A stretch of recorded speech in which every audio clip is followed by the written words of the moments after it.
Hello, hello, hello. Welcome to the Millennial Soul Food Podcast.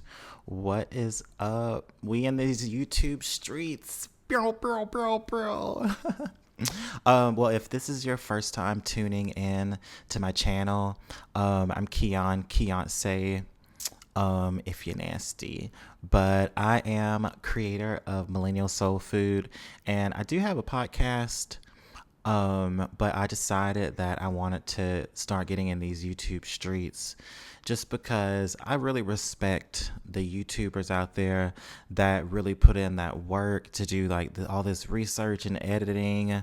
But I'm like, it's time for me to get into these YouTube streets. So this is the first I think this is the first, podcast episode that I'm doing on YouTube.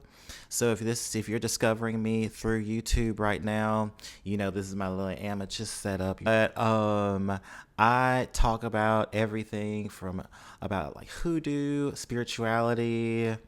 I have a master's degree in sociology from the University of Michigan, actually. So I'm credentialed. So I'm a sociologist also. And I like to talk about all these different topics together. So I speak a lot about astrology, as we're going to dive in today.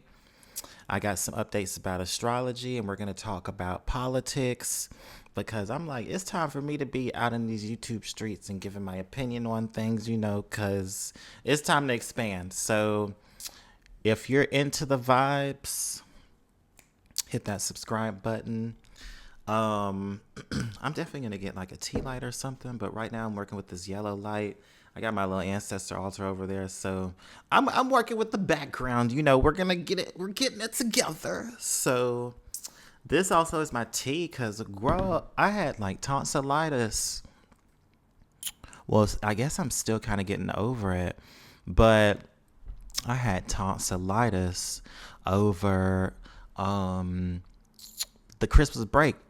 New Year's Eve, I was in New Orleans, and it just hit me. And I'm really glad, actually, that I was sick and I could have been anywhere whenever that incident happened, because I was in New Orleans when that incident happened. So, yeah, praying for all the families. But yeah, that was really, I was off for 3.5 weeks, but I was actually sick for about 2 weeks. So that's why I have this tea here. This is my like throat coat tea.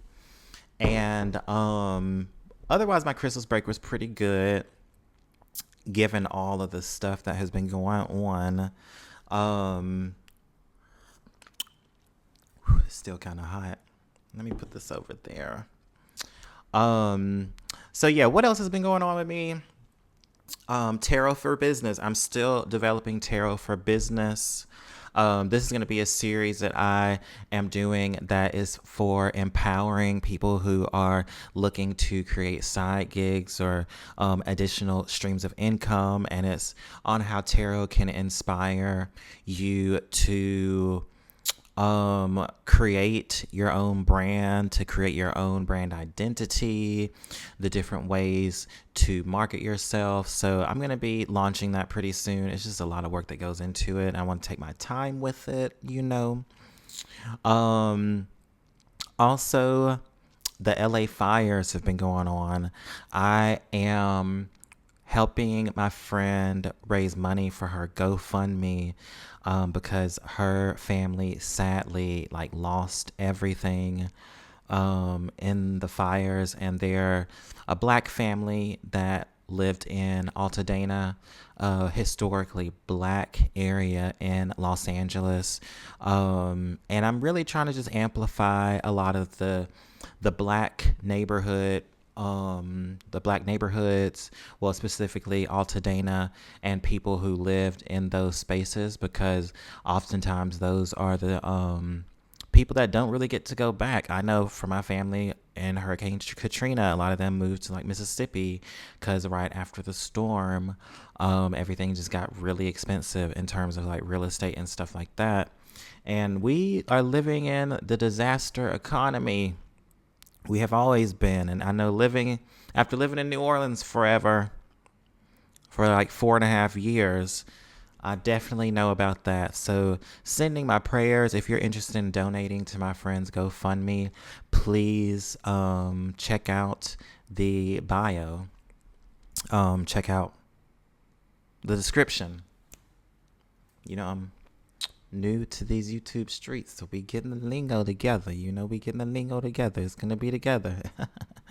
um, Also, it's a lot of astrological changes that are happening, especially this year. And we're going to talk about those changes that are happening. There's a lot of changes that are happening with the outer planets. The outer planets, they change in signs, and it's a lot of change that we're going to see this year. They said the age of Aquarius was going to be about freedom, but it seems like it's about more slavery. Oof. Girl, it's a lot we got to talk about. Is my tea ready? Excuse me. Also, y'all know Trump got elected. Whoop-de-woo.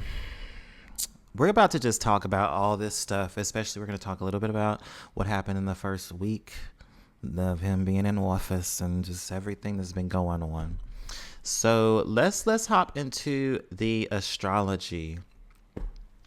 So a planetary alignment took place on January 21st, in which 6 planets, Mars, Jupiter, Uranus, Neptune, Venus, and Saturn, all aligned in the sky. But what does that mean? We're going to break it down here.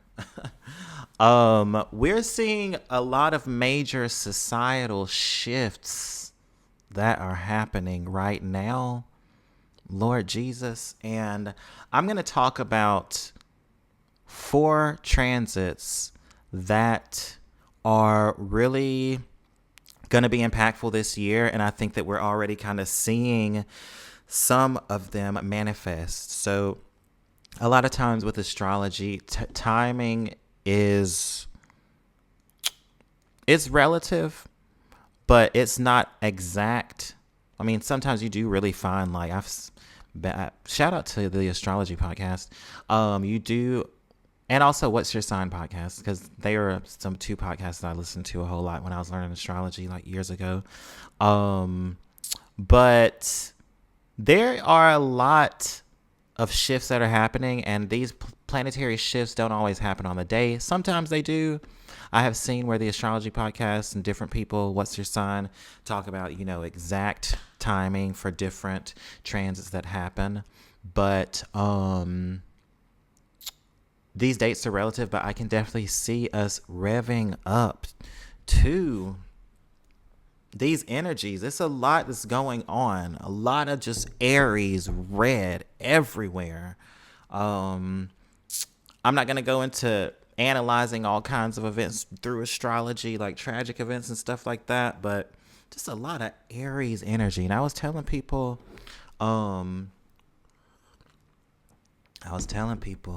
2 years ago, the red, I was just seeing a lot of red for 2025. Child, do with that information what you will. Child. Okay, so let's move on. Neptune in Aries, Uranus in Gemini, Saturn in Aries, what I'm going to talk about. So these are so funny. I'm just like, wow. Neptune in Aries is kind of gnarly because I'm like, what? So April 30th, 2025 through September 25th, 2025, this is when Neptune is going to be, it's an initial ingress into Aries, and it fully enters Aries February 12th through March 7th. In 2026 through 2039. So let me read that again. So the initial ingress is going to be April 30th, 2025 through September 25th, 2025. So it's just going to be in there, and then it's going to pop out, and then it's going to fully enter Aries. Neptune is going to fully enter Aries February 12th, 2026 through March 7th, 2039.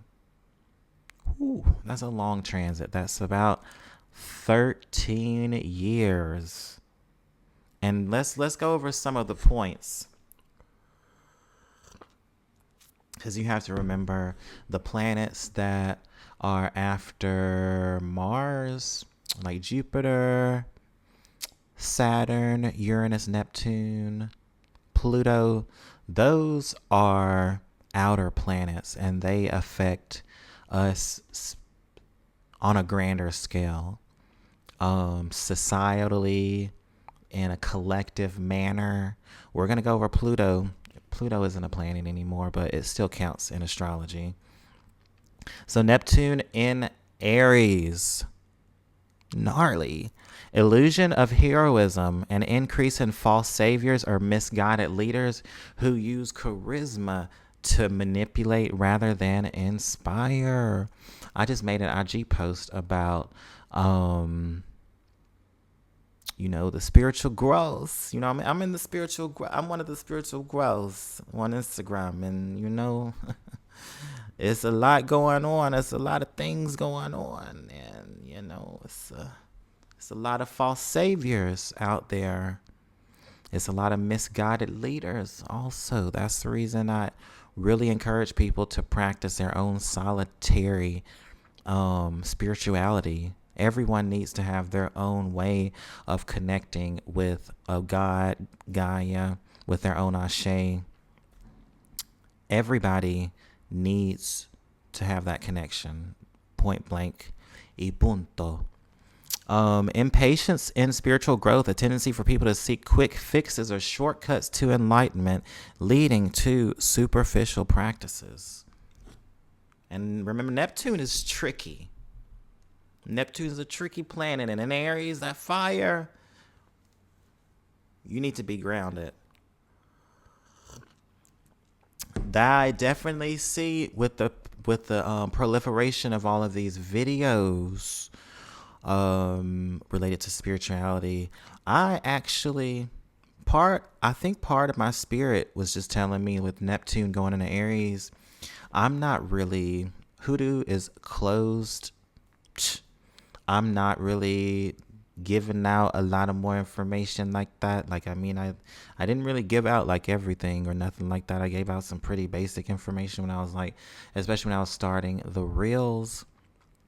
That was back in 2020. But yeah, hoodoo is closed to the masses, child, because it's just too much. I'm tired of seeing the girls go get into tarot, and then they want to get in all this stuff and dibble dabbling in other people's energy and not understand the protocols and the process for spiritual protection, spiritual barriers, prayer, the importance of prayer. So it's just kind of I don't know. We're keeping it closed. I'm still going to be teaching, and I think I'm still going to be engaged in it. So, I'm still doing tarot readings, and I'm still going to be speaking about tarot. But as far as the deep occultic stuff, we have closed shop, girl. Because I ain't doing all of that. Excuse me, I need to. Okay. Conflicts over ideals. Diverging personal and collective visions may create tension or hostility, particularly in areas involving religion and social activism, which is very interesting. We're seeing all these boycotts that are happening right now. We're seeing the growth of Christian nationalism. These people ain't even Christian. They ain't even got the Holy Spirit. But they some Christian nationalists. Project 2025 is real. Listen here. Burnout from overambition. Let's keep it moving. Okay, so Uranus in Gemini. Initial ingress is going to be July 7th, 2025 through November 7th, 2025. And then it fully enters Gemini April 26th through April 26th, 2026 through August 4th, 2033. So with a lot of these planetary shifts, we are kind of just seeing the first tiptoe in, and then it's going to be one in 2026. So Uranus and Gemini. Uranus is also, I think Uranus is a gaseous planet, and Gemini has to do with communication. Gemini has to do with technology. July 7th of this year through November 7th of this year. Information overload, fractured social cohesion, technological disruptions, restlessness and anxiety. Technological disruptions, definitely with all of these climate disasters that have been happening, these climate events, I think that's what they call them. They have the potential definitely to interrupt a lot of the power grids. Also cyber attacks, definitely something that is going to be more prevalent.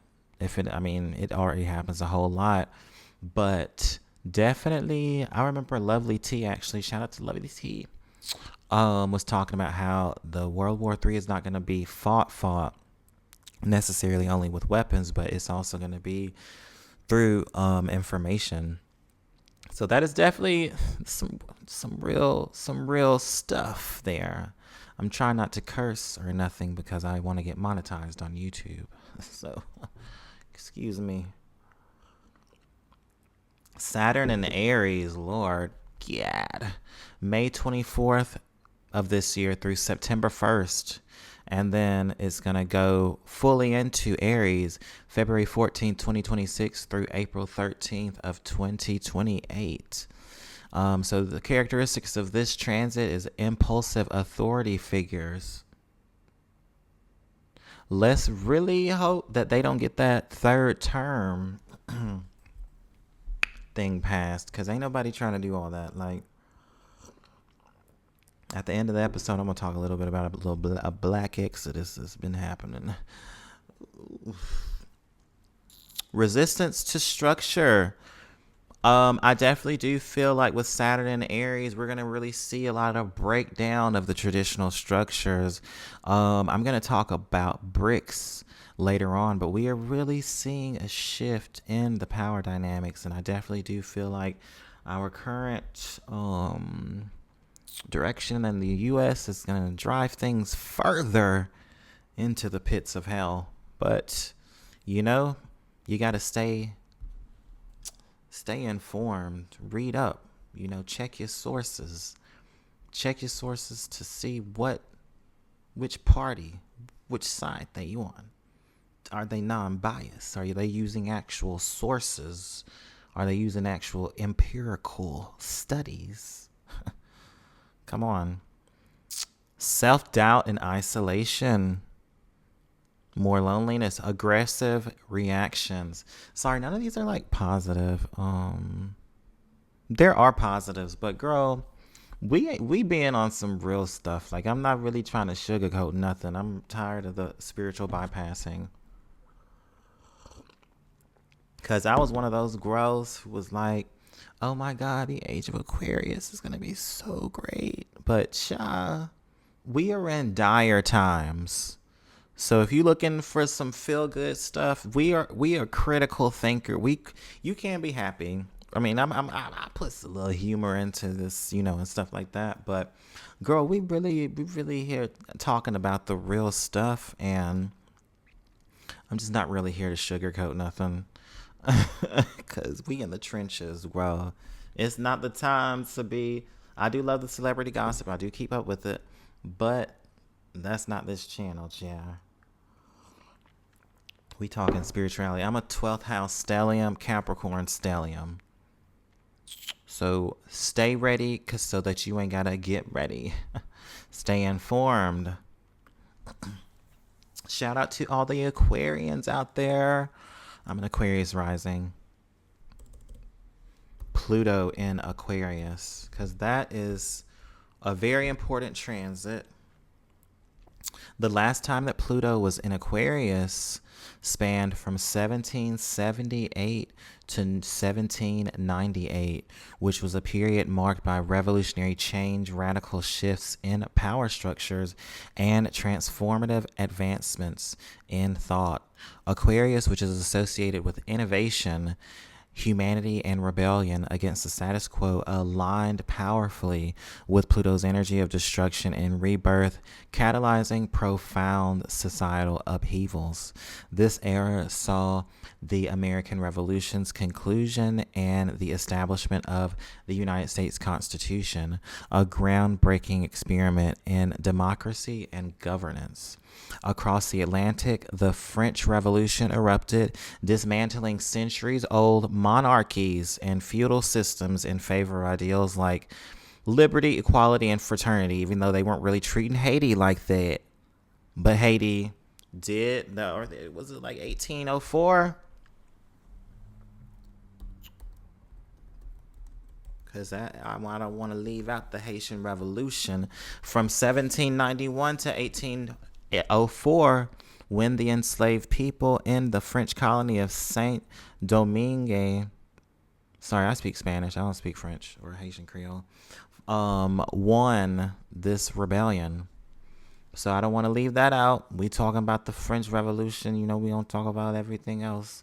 These movements exemplify Pluto's role in tearing down oppressive structures to build anew. So this is cyclical, reflecting the Aquarian desire for progress and equality. So we're really seeing a lot of transformation right now. I know that things are very disorienting, but know that this stuff is happening because it's really showing the ugly part of humanity, and it's showing people what the real tea is. You know what I mean? Everybody is not here for the earth. Everyone's not here for equality, as we're seeing right now. And I think this is really showing that people have to be less passively involved in civic organizations, civic processes, because look at where things are now. I'm going to talk a little bit about the anti-intellectualism movement, because I really do see that as being a part of some stuff. We are also having a scientific and technological flourishing moment right now, actually. There is a lot of advancements that are happening in science. I think they discovered like something that's faster than like quantum computing or something like that. That's not the focus of this show, but science and technology during the time that Pluto was previously in Aquarius in the 1700s, figures like James Watt, who invented the steam engine, and he innovated the steam engine. This was also the quote unquote Enlightenment period, when we saw a lot of writing about just all kinds of different subjects. We saw this was mostly in Europe, but they were talking a lot about just like different forms of government, political democracy, the reasons that certain types of education were important, the reimagining societal norms, individual political rights. So we did actually see kind of like the birth of quote unquote what we see as democracy right now, as we saw the transition from the monarch. You know, the monarch is still the ruling power in the UK, but this was in France, so it sent ripples throughout. Also, there's the American Revolution. When did that happen?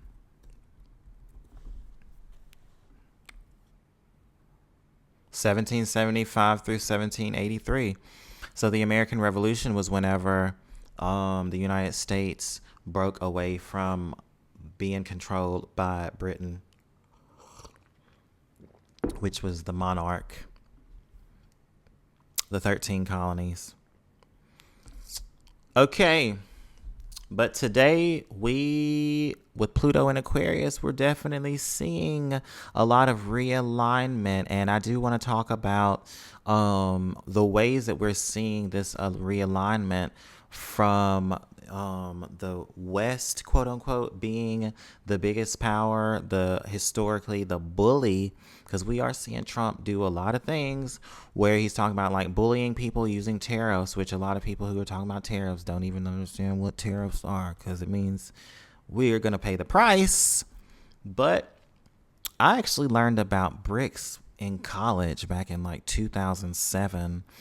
But BRICS is actually an organization that has really been challenging the traditional Western powers of the United States. They have been really getting ready. So I'm going to read to you a little bit about what BRICS is. In 2006, Brazil, Russia, India, and China created the BRIC group, and South Africa joined in 2010, making it BRICS. So the group was designed to bring together the world's most important important developing countries to challenge the political and economic power of the wealthier nations of North America and Western Europe. So BRICS, which emerged from an idea in a Goldman Sachs paper in 2001, has evolved into an influential bloc of global South nations pushing for greater equality in the international system. So basically what they're saying is like the United States typically would go into different nations. Well, here, let's reverse it. So the dollar for a long time has been used as the standard for trading between countries, which has always been very beneficial for the U.S., but it hasn't always been beneficial for the other countries that are forced to do that. So BRICS is really challenging this as a whole, and they are basically trying to replace the dollar with more like I think a gold standard, or make it to where countries can trade in their own currencies, just like a lot of the BRICS nations, like Brazil and China. Russia and China for sure. They let countries trade with them in their own currencies, which is easier for them whenever it comes to like conversions and stuff like that. So also like China has really been, I mean, of course, none of these countries are perfect, but China has really been whipping our when it comes to political relations with countries in Africa. China has gone into different countries in Africa and done a lot of development of their infrastructure,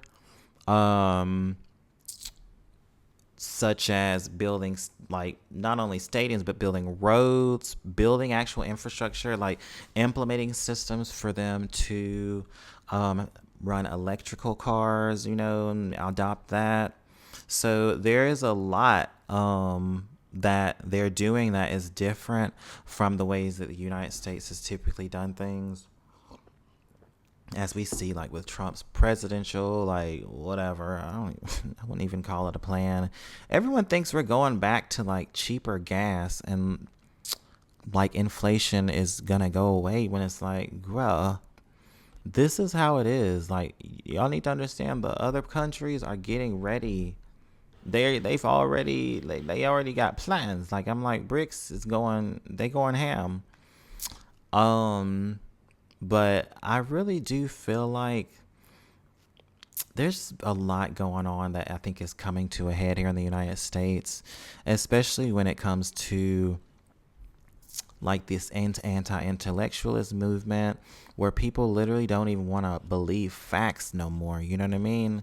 I'm going to talk a little bit about that later, but I did kind of want to get into Trump's first days. There was a lot of rolling back policies. We might as well be in the 1950s now. DEI policies rolled back. People are boycotting Target and boycotting everywhere else. I saw somewhere that University of Michigan rolled back their DEI policies, but I don't really know. I got my grad degree from there, but when I was there, it was only like 4.8% black. So, I mean, they gonna kick out like the 20 people that's black. It was more than that. I don't know exactly how many, because I did actually have quite a few black friends, but Ann Arbor is very white. Trans rights. doubled back. But I want to like take a sociological view of this. So I did actually see on the internet, on Instagram, sociologist Jennifer Walter gave a really good explanation on just how to deal with all this stuff, because this feels very like Neptune and Aries type stuff that's going on, you know what I mean? So she broke it down, sociologist Jennifer Walter. The goal is to overwhelm. Many people have talked about this before. The flood. Okay. Also, where did I? Sorry, I was trying to find my source for. I'll put the source for the brick explanation down in the comments. So the sociologist Jennifer Walter breaks it down. So the flood of 200 plus executive orders in Trump's first days exemplifies Naomi Klein's shock doctrine, using chaos and crisis to push through radical changes while people are too disoriented to effectively resist. This isn't just politics as usual. This is a strategic exploitation of cognitive limits of people. I know I've been stretched to the limit. Media theorist McLuhan predicted this. When humans face information overload, they become passive and disengaged. The rapid-fire executive orders create a cognitive bottleneck, making it nearly impossible for citizens and media to thoroughly analyze any single policy. So this is really a part of a strategy. Agenda setting theory explains the strategy. So when multiple major policies compete for attention simultaneously, it fragments public discourse. Traditional media cannot keep up with the pace, leading to superficial coverage, especially that which is biased based on political affiliation, which is why it's really good to try to find your news sources. I forgot what that place is. It Ground News or something? I gotta check it out, but it's something that tells you the bias of like news sources that people are paying attention to. So agenda setting theory explains the strategy. So these are multiple policies that are competing for attention. So what now? She does offer some really great points. So set boundaries. Pick 2 to 3 key issues you deeply care about and focus your attention there. You cannot track everything. That's by design. Impact comes from sustained focus, not scattered attention. And I would definitely encourage people to invest time in their local environments. Donate to help people. Donate to mutual aid in your community. Donate to help out your neighbor, the people that live in your immediate vicinity, because we gonna need a lot of help. The way all this stuff is going with all these changes and stuff, a lot of people are going to be down and out. So I think it's important that we understand how we can help our neighbors. Okay, use aggregators and experts. Find trusted analysts who do the heavy lifting of synthesis. Look for those explaining patterns, not events. Feeling overwhelmed is the point. When you recognize this, you regain your power. Take breaks, process. This is a marathon. Practice going slow. Build community. Building community is very, very important. So I also did kind of want to talk a little bit about billionaires. I went over this in one of my other podcast episodes, but specifically billionaires not needing to exist right now is especially relevant because of the fact that Trump appointed 13 billionaires to his administration. In total, the combined net worth of the wealthiest members of his administration could surpass $460 billion, including Department of Government Efficiency co-head Elon Musk, whose net worth of more than $400 billion exceeds the GDP of mid-sized countries. Why do people need all that money? Okay. So I'm getting like a lot of this from like a mixture of sources. Teen Vogue actually do be having some stuff that hits. I'm not even gonna front. Like they sources be legit. So yeah, this is from Teen Vogue, child. And then I also have another article from ABC News that I got some information from, and then Oxfam. Oof, my throat is getting a little dry. Okay, so why billionaires should not exist? In a fair society, there would be no billionaires. Bernie Sanders says they shouldn't exist, and Elizabeth Warren sells mugs of their tears. I'm talking about billionaires and making the case that an economic system that allows them is immoral. It is absolutely immoral.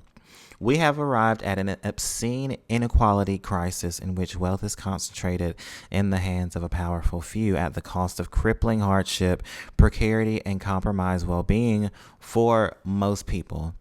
When a single billionaire can accumulate more money in 10 seconds than their employees make in 1 year, while workers struggle to meet the basic costs of rent and medicine, and mind you, groceries too, then yes, every billionaire really is a policy failure. Here's why. If someone gave you $1,000 every single day and you didn't spend a cent, it would take you 3 years to save up $1 million. A million. So we do see people, millionaires got a lot of money. But if you wanted to save $1 billion, you'd be waiting around for 2,740 years. So you need, in order to become a millionaire, well, no, not a millionaire. Oh yeah, $1 million to become a millionaire. Saving up, if you were to invest $1,000 every day, it would take 3 years to get to $1 million. $1,000 every day. To get to $1 billion, you have to invest $1,000 for 2 millennia, almost 3 millennia, 2,740 years. Wow, wow, wow, wow. How does a billionaire become so wealthy? Alexandria Ocasio-Cortez explains how the ultra-rich can be seen as beneficiaries of an unjust economic system where she says billionaires don't make money, they take money. It's impossible to have that much money without profiting off of other people's lack of it. Even if individuals are only implicated discreetly, the capitalist class generates profits upwards by denying workers a living wage, engaging in exploitative labor practices, directly or indirectly along the supply chain. So, for instance, that could be like having it cost $2 to make a shirt and then you sell it for $50. Or the way that a lot of these luxury brands, like the purses, be actually like cost them like $10 to make, and then they charge $1,000 to $2,000 because of the name. Okay, so also by ensuring that medicine and healthcare costs remain high, or lobbying for even simply benefiting from favorable taxation policies and cushy government subsidies. So this is a lot of ways that the system by design benefits billionaires when more people who don't even make that much money still have to pay, if we look at it in terms of a ratio, the same, more taxes than the billionaires. So this is a plutocracy. Okay, so this is a good question. But if billionaires didn't exist, wouldn't we all be worse off? While it appeals to common logic to think the wealthy of the richest few eventually trickles down to the many, the reality is that it doesn't work that way because our system is glitched. It's not rigged for the people who really need what is needed.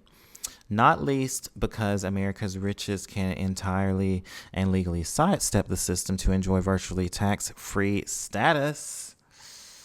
Ooh.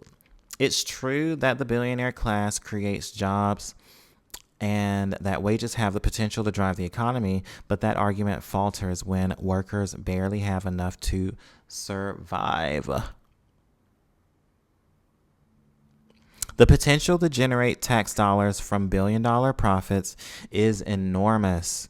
Oxfam found that if the world's richest 1% paid just 0.5% more in tax, we could educate 262 million children who are currently out of school and provide health care to save the lives of 3.3 million. Not even going to talk about health care and what happened to that CEO. But billionaires are given generous tax cuts and easily exploitable loopholes like the ability to register wealth in offshore tax havens. Okay, so that was from Teen Vogue. Shout out to Teen Vogue. They be getting it. They be doing it. They got the critical one lock. So next I wanted to go into this Trump meme coin.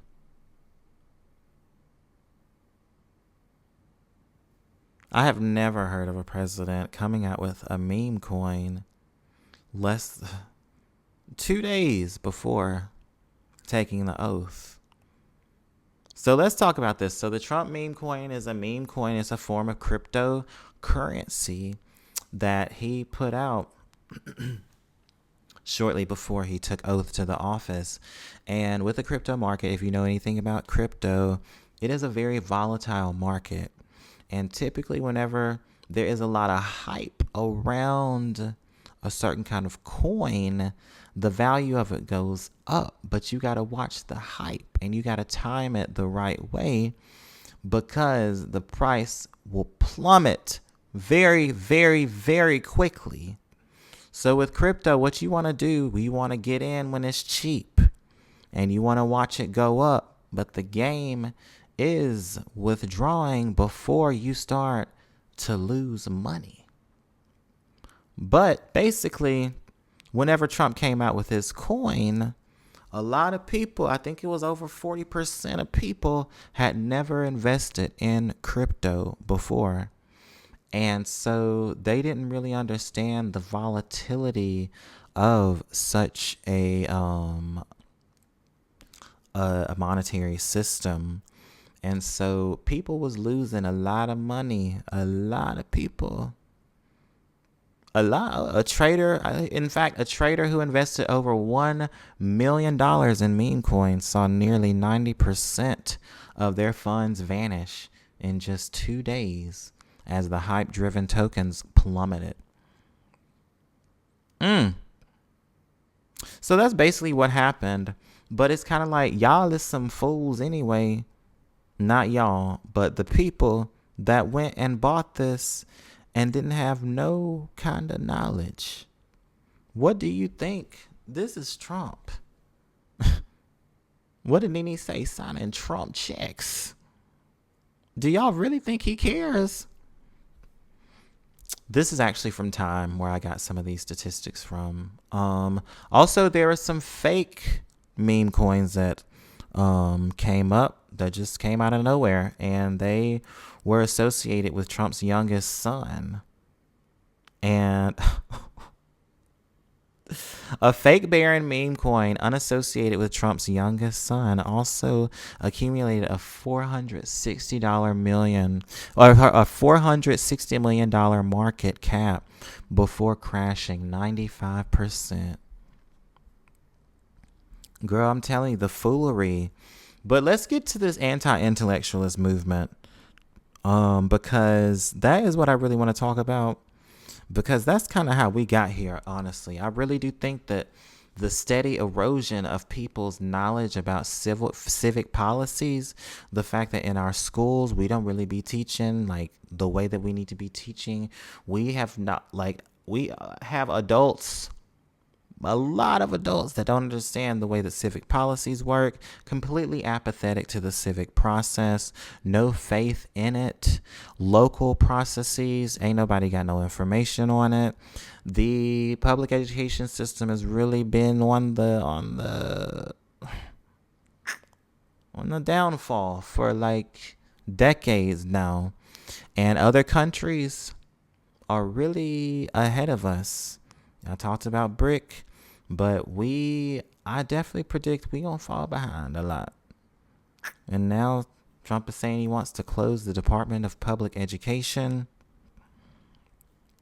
There's a lot going on, but in terms of how we got here, how are people sitting here voting for someone or even we're just involved in a system that inherently does not look out for everyone's interests.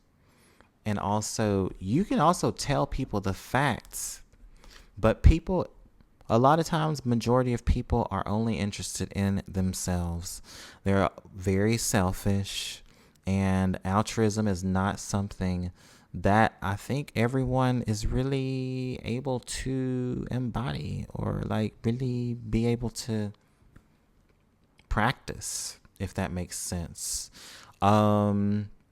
This whole making America first slogan is very anti-intellectualist, because if you do understand anything about what is going on in the global system, America does not need to be first.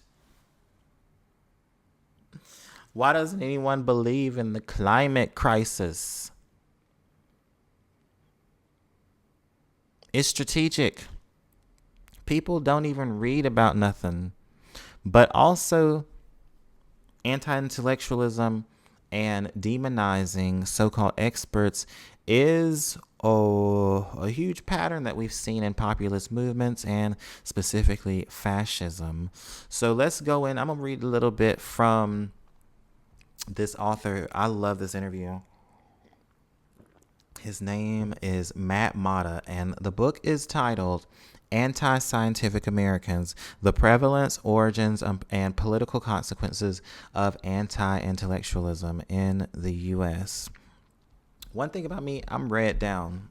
I reads, and I'm not really out here just quoting no bullshit. You know what I mean? Okay. What are some examples of the discounting of scientific knowledge that you currently see in politics? This is the interviewer asking Matt Mata. There are a couple of different ways that I identify the discounting of expertise in anti-scientific Americans. One pertains to the effects of anti-intellectualism, which I refer to as the dislike and distrust of credentialed experts. This dislike and distrust of experts motivates opposition to policies that are favored by expert communities, opposition to evidence-based medicine and climate science. Opposition to evidence, medicine, and climate science, and also economic policy. At the individual level, we see people who hold anti-intellectual attitudes expressing stronger levels of opposition to policies that advance public health, that are informed by economic sciences, climate sciences, and the like. There's also perhaps even a more pernicious macro phenomenon going on as well beyond the individual level. We tend to see Congress spend less effort trying to invite credentialed experts to participate in hearings on issues that pertain to highly complex topics surrounding climate change, public health, the economy, immigration, and much more. All this to say that anti-intellectualism, dislike, and distrust of scientific and other credentialed experts is important because it makes people more likely to oppose what experts and scientists have to say politically in policy-relevant domains. So that's why you see someone getting into the presidency who is literally not going to be equipped to help us handle the coming climate crises that are happening. Look at the LA fires. I think he said something about he's trying to bargain with them to help, and it's like, It's our national duty to do that. Okay, so has there been scholarship around the way experts are devalued? During periods where public anti-intellectual sentiment is high, we tend to see those peaks in public anti-intellectual attitude endorsement correspond with the rise of right-wing populists like Donald Trump in 2016, like George Wallace in the late 1960s. These go together, and indeed, in some of the author's past research, he did see that people who hold anti-intellectualist attitudes are more likely to vote for Trump and also express sympathy with the Brexit movement. So let's see what else he says. What is relevantly new is studying how people's negative attitudes towards scientists as people motivates as people motivate political So basically, he's going to be doing more research to see what motivates people to be so biased against like health, climate change, and the economy.